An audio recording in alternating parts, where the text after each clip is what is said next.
दोस्तों, पिछले एपिसोड में हमने क्वांटम फील्ड थ्योरी और standard model of elementary particles को डिटेल में समझा था। हमने जाना था कि क्वांटम लेवल पर पार्टिकल्स और फोर्सेस कैसे बनते हैं तथा वो किस वजह से काम करते हैं। पर स्टैंडर्ड मॉडल में दो महत्वपूर्ण चीजों को एक्सप्लेन करना बाकी रह गया था, जिसमें से पहला था हिग्स बोसोन, जिसे आप गॉड पार्टिकल के नाम से भी जानते हैं, तथा दूसरा था ग्रेविटॉन। आज के इस एपिसोड में हम जानेंगे हिग्स बोसोन के बारे में तथा ये भी कि इसे गॉड पार्टिकल क्यों कहते हैं और इसे इतना महत्व क्यों दिया गया है। अगर आपने हमारा पिछला एपिसोड नहीं देखा है तो आज के इस एपिसोड में काफी कुछ आपको समझ में नहीं आएगा, इसलिए आपसे अनुरोध करता हूं कि आप इस एपिसोड को देखने से पहले हमारा पिछला एपिसोड जरूर देखें। तो चलिए शुरू करते हैं आज का ये एपिसोड।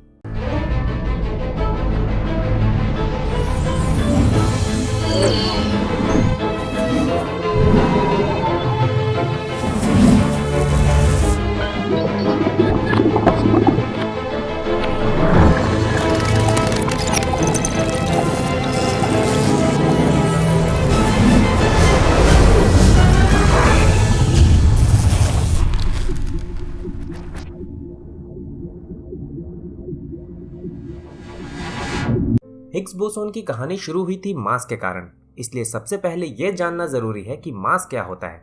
अगर टेक्निकल टर्म में कहूं तो यह किसी बॉडी के इनर्शिया का मेजरमेंट होता है।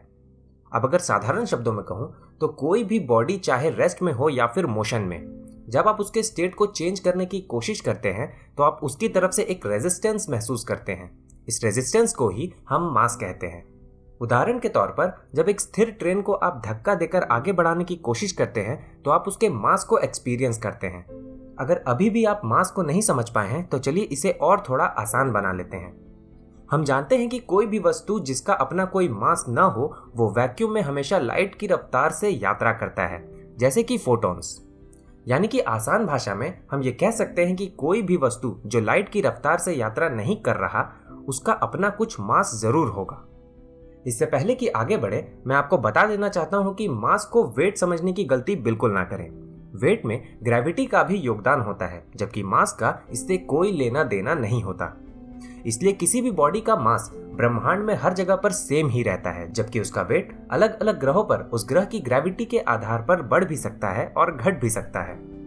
हम जानते हैं कि इस ब्रह्मांड में मौजूद हर वस्तु का अपना एक मास होता है। अगर मैं आपसे ये पूछूं कि ये मास आता कहां से है तो आप कहेंगे उस वस्तु के कॉन्स्टिट्यूएंट पार्टिकल से, यानी कि उन पार्टिकल से जिससे वो बना है। जैसे कि एक ट्रेन का मास उसके अलग अलग पुर्जों के मास का कॉम्बिनेशन होता है। पर अगर हम क्वांटम लेवल पर देखें तो क्वार्क्स और लेप्टन्स ही मैटर के बिल्डिंग ब्लॉक्स होते हैं, यानी कि उनसे छोटा कुछ नहीं होता। क्योंकि ये पार्टिकल्स किसी और चीज से नहीं बने हैं, इन्हें पूरी तरह से मासलेस होना चाहिए, पर असल में ऐसा है नहीं, क्योंकि हम अच्छी तरह से जानते हैं कि इलेक्ट्रॉन्स का भी अपना मास होता है और अलग अलग तरह से क्वार्क्स का भी। ऐसे में सवाल ये उठता है कि इन पार्टिकल्स में मास आता कहां से है। इस ब्रह्मांड में ऐसा क्या है जो इन्हें मास दे रहा है। सवाल ये भी है कि जब क्वार्क्स और इलेक्ट्रॉन्स में मास होता है तो फोटॉन्स मासलेस क्यों होते हैं। 1960 के दशक में फिजिसिस्ट ने एलिमेंट्री पार्टिकल्स के बिहेवियर के आधार पर एक मैथमेटिकल इक्वेशन तैयार किया, जिससे वो इन पार्टिकल्स को और भी बेहतर तरीके से समझ सकें। पर इस इक्वेशन ने उन्हें और भी परेशान कर दिया। दरअसल जब वो ये एज्यूम करते कि सभी एलिमेंट्री पार्टिकल्स जैसे कि इलेक्ट्रॉन्स और क्वार्क्स पूरी तरह मासलेस होते हैं तो वो इक्वेशन भी आसानी से सॉल्व हो जाता और उस सॉल्व इक्वेशन के आधार पर किए गए प्रेडिक्शंस भी पूरी तरह सही होते, जिन्हें कई बार एक्सपेरिमेंटली वेरीफाई भी किया गया। पर फिजिसिस्ट जानते थे कि इलेक्ट्रॉन्स और क्वार्क्स मासलेस नहीं होते। ऐसे में जब वो उसी इक्वेशन को इलेक्ट्रॉन्स और क्वार्क्स के मास को एज्यूम करके सॉल्व करने की कोशिश करते तो वही इक्वेशन काफी कॉम्प्लेक्स और इनकंसिस्टेंट हो जाता। फिजिसिस्ट समझ नहीं पा रहे थे कि ऐसा क्यों हो रहा है और इसका सलूशन क्या है। ऐसे में पीटर हिग्स सामने आए और उन्होंने अपनी नई थ्योरी दी, जिसमें उन्होंने हिग्स फील्ड और हिग्स बोसोन के मौजूद होने का प्रेडिक्शन किया। ये थ्योरी क्या है, आइए इसे समझते हैं। जैसा कि मैंने पिछले एपिसोड में आपको बताया था, इस ब्रह्मांड में हर जगह और हर समय काल में पार्टिकल्स नहीं फील्ड्स मौजूद हैं, जिन्हें हम देख नहीं सकते, जैसे electron filled, quark field, electric field, gravitational field इत्यादि। इन फील्ड्स में एनर्जी देने से पार्टिकल्स बनते हैं तथा इन फील्ड से एनर्जी एक्सट्रैक्ट करने से पार्टिकल नष्ट हो जाते हैं। जैसे कि अगर इलेक्ट्रॉन फील्ड में एनर्जी दी जाए तो इलेक्ट्रॉन्स बनेंगे, क्वार्क फील्ड में एनर्जी दी जाए तो क्वार्क्स बनेंगे और किसी अन्य फील्ड में एनर्जी दी जाए तो कोई अन्य पार्टिकल बनेंगे। ये फील्ड्स आपस में इंटरैक्ट भी करते रहते हैं। पीटर हिग्स का कहना था कि ऐसा ही एक फील्ड होता है, हिग्स फील्ड, जो बाकी फील्ड्स की तरह ही ब्रह्मांड में हर जगह मौजूद होता है। इस फील्ड में एनर्जी देने से बनते हैं हिग्स बोसॉन। उनका मानना था कि असल में सारे एलिमेंट्री पार्टिकल्स फोटॉन्स की तरह ही बिल्कुल मासलेस होते हैं, पर यह हिग्स फील्ड ही है जो उन्हें मास प्रदान करता है। अब आपके मन में अगला सवाल ये उठ रहा होगा कि ये होता कैसे है। आइए जानते हैं कि ये कैसे होता है। हिग्स फील्ड में एंटर करने से पहले सारे एलिमेंट्री पार्टिकल्स बिल्कुल मासलेस होते हैं, यानी कि चाहे वो इलेक्ट्रॉन्स हो, क्वार्क्स हो या फिर फोटॉन्स, सबके सब बिल्कुल मासलेस होते हैं। पर हिग्स फील्ड में एंटर करने के बाद इनमें से कुछ पार्टिकल्स हिग्स फील्ड के साथ ज्यादा इंटरैक्ट करते हैं और कुछ कम।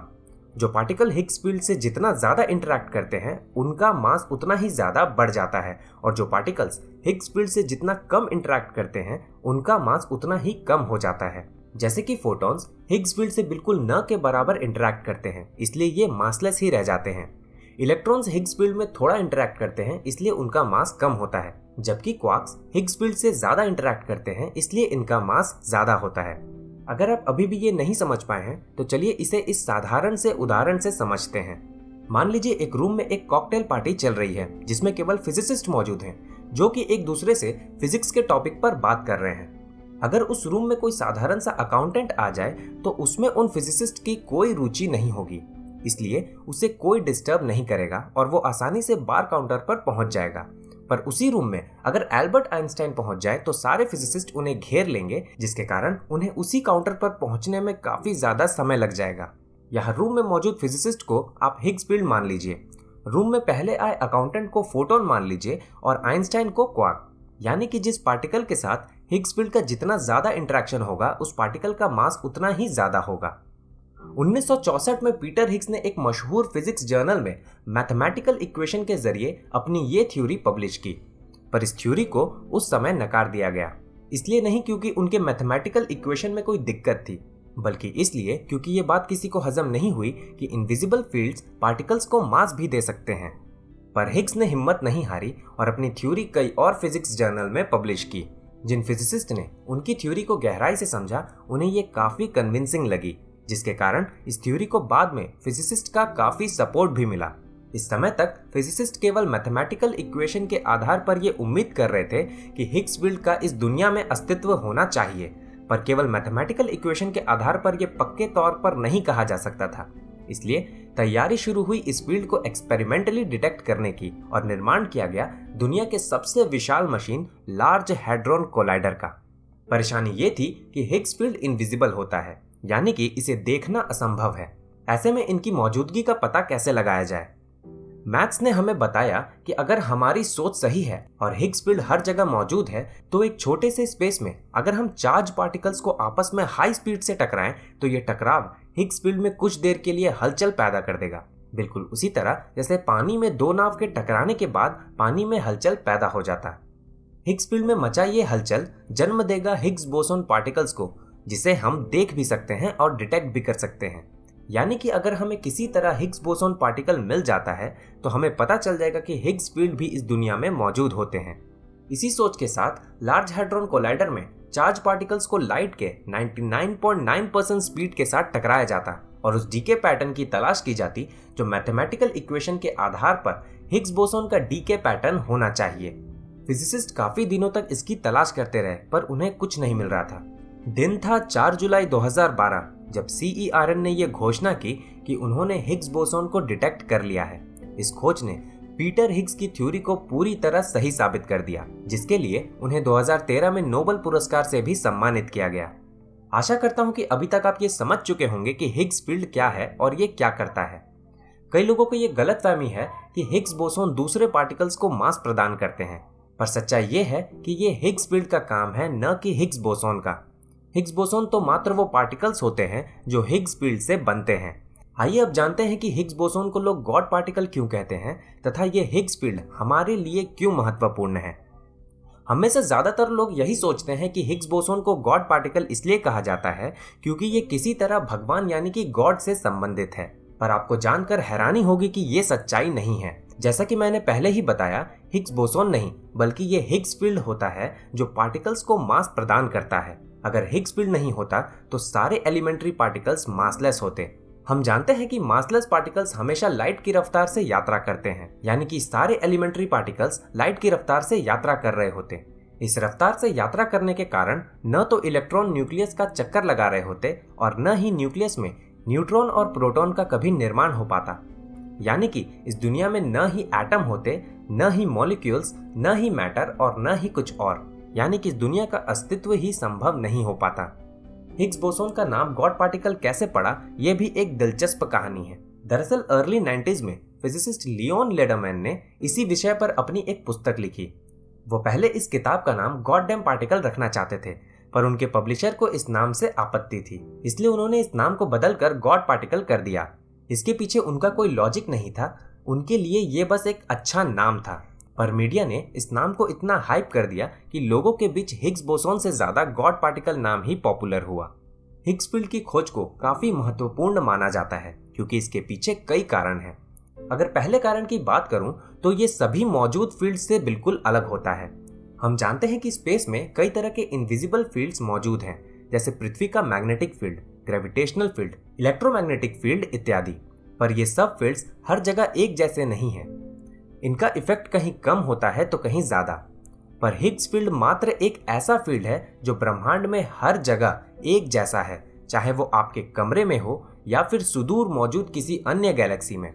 अगर इसके बारे में हम और ज्यादा जान सकें तो हमें डार्क मैटर और डार्क एनर्जी जैसी कई गुत्थियों को सुलझाने में काफी मदद मिलेगी। हिग्स फील्ड को इतना महत्व देने के पीछे दूसरा कारण यह है कि हिग्स बोसोन के रूप में हमें मैटर का बिल्कुल नया फॉर्म देखने को मिला है। ऐसे फॉर्म पहले केवल मैथमेटिकल इक्वेशन तक ही सीमित थे।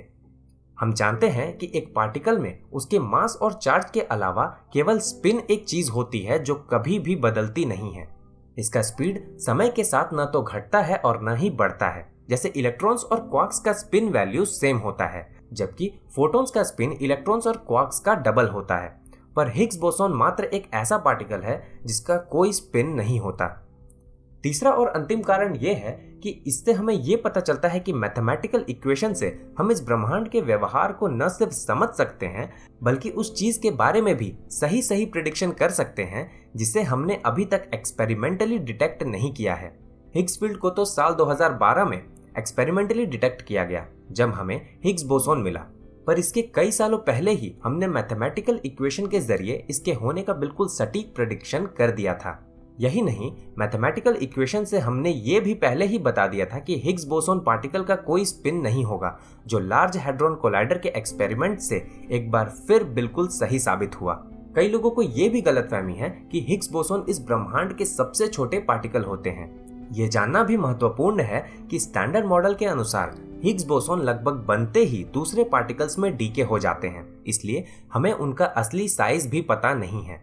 इसलिए इन्हें इलेक्ट्रॉन्स की तरह ट्रू पार्टिकल कहना भी गलत होगा। पर हिग्स बोसोन का मास ज्यादातर बोसोन से ज्यादा ही होता है। इनका मास लगभग 125 मेगा इलेक्ट्रॉन वोल्ट्स होता है। मास के आधार पर इनका कॉम्पटन वेवलेंथ 10⁻15 सेंटीमीटर होना चाहिए। इनके कंपैरिजन में प्रोटॉन का कॉम्पटन वेवलेंथ 10⁻13 सेंटीमीटर होता है। एक और सवाल आपके मन में उठ सकता है कि हिग्स बोसोन को मास कौन देता है? इसका उत्तर है हिग्स फील्ड। जी हाँ, सही सुना आपने। हिग्स फील्ड बाकी फील्ड से थोड़ा अलग होता है।